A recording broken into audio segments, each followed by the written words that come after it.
Hey guys, I'm Brent and welcome to the Daily Devo. Today, we're going to talk about helping people to see Jesus.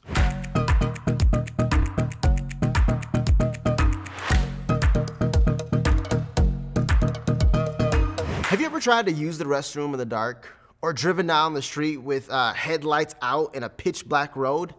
Well, if you have, I think it's safe to say that you would agree that while it's possible to do both, it's extremely difficult. In some cases, it's dangerous. This is why light is so essential. To be honest, just a little light can be life-saving.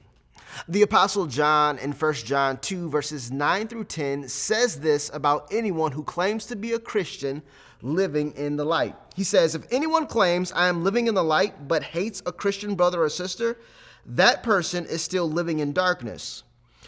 Anyone who loves another brother or sister is living in the light and does not cause others to stumble." As I reflected on John's words, one of the questions that popped into my head was, what exactly is light made of? Now, because I didn't pay attention in science class, I Googled it. And I discovered that light is made up of a group of particles called photons that emit an intense energy that the eye can see. This then led me to ask, well, what makes up the light that John is talking about? What's the spiritual photon in light?